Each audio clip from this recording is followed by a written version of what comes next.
쉽게 깨졌습니다. 이게 쉽지가 않죠. 남은 병사들 다 탈탈 털어서 다시 한번 나가려고 하는데 지금은 힘을 기르는 쪽에 평양과 성고를 쉬게 하도록 만들고 대신 다른 스트라이커를 이용해라. 그 스트라이커가 바로 한신이죠.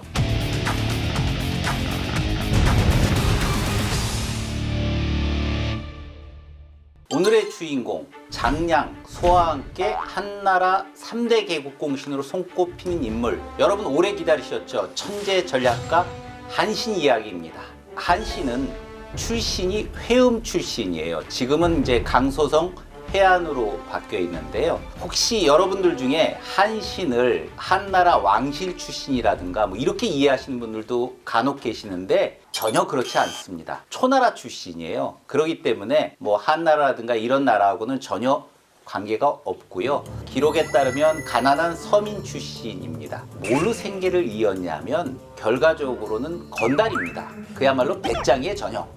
건달로 생활을 하다 보니까 품행이 좋을 리가 없죠. 사람들이 굉장히 싫어합니다. 일 조금 해주고 뭐 받아먹고 또 그런 거 하다 보면 싸움들이 생길 거 아니에요. 보나마나 이 한신도 뭘 좀 더 많이 가져가겠다고 싸움도 벌이게 되고 이러다 보니 사람이 얻어먹고 살다 보면 자연스럽게 다른 사람들이 좋아하지 않겠죠. 당시에 그 남창이라고 하는 곳에 정장집에 빌부터 살았습니다. 한고조 유방의 직업이기도 했었죠. 이 정이라고 하는 것 자체가 나루터를 관리하는 곳, 그곳에 이제 대장이 정장이죠. 여기에 이제 왜 어떻게 해서 빌어먹게 됐냐면 나루터를 관리를 하다 보면 이제 물건들이 왔다 갔다 하게 되고, 예를 들면 누가 와가지고 어느 장사꾼이 야, 나 먼저 배를 좀 태워줘 라고 얘기할 수도 있고, 뭐 그러다 보면 서로 시비도 벌어지게 되고 이러니까 이런 나루터에서 벌어지는 각종 골칫거리를 해결하기 위해서 한신과 같은 건달들을 고용을 합니다. 그러니까 이제 정장집에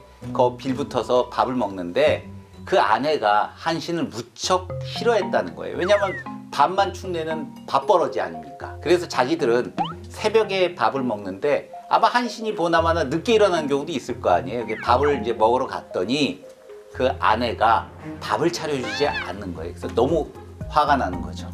나 오늘부로 이 집에서 나가겠어 하고 바로 뛰쳐나갑니다. 그러고 나서는 이제 계속 떠돌이 생활을 할 수밖에 없는 거죠. 거의 굶주리다시피 생활을 했을 겁니다. 우연히 강가에서 쉬고 있는데 풀송을 빨래하는 표모라고 얘기를 하는 여성이죠. 한신 꼬라지를 보니 너무 불쌍한 겁니다. 애가 생긴 거는 멀쩡하게 생겨가지고는 저렇게 굶고 다니네.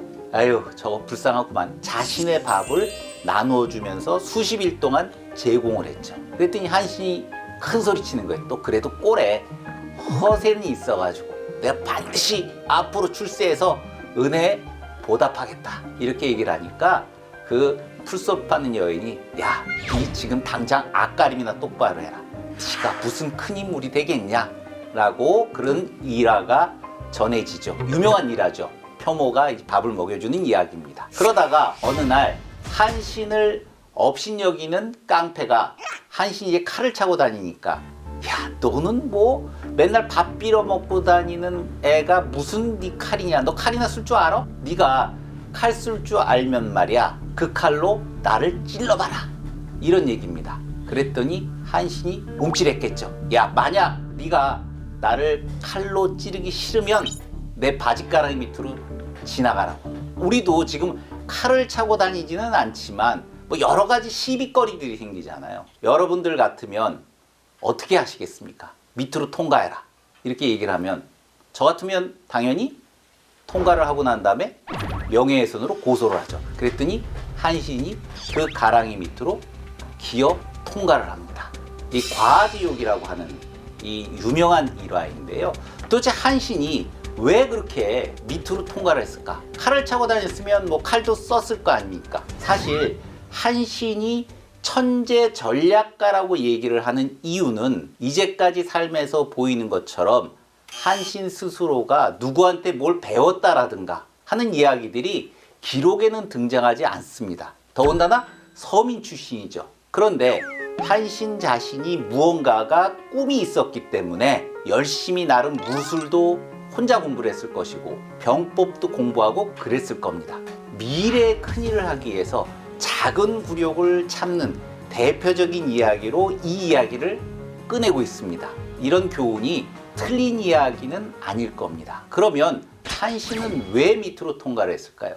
단순한 일일 수도 있습니다. 만약에 그때 화를 참지 못하고 칼을 뽑아서 그 사람을 찔렀다면 상대방이 죽게 되면 살인죄가 되는 거죠. 당연히 형벌을 받게 될 겁니다. 한신의 입장에서는 끓어오르는 화를 참아내고 미래를 생각했을 겁니다. 사실 그런 부분이 한신에게 있어서 굉장히 큰 강점, 그러니까 미래를 위해서 당장의 어떤 감정을 참아내는 것, 한신이라고 하는 사람 자체가 어떤 스타일의 인물인가 하는 부분을 보여주기 위해서 그 일화를 넣었을 것이고요. 사마천이 한신에 대해서 이 평가를 하는 것을 보게 되면 회음에 직접 들렸었거든요. 당시 마을 사람들로부터 전해오는 이야기를 듣고서 이 기록을 넣었을 것으로 생각을 합니다.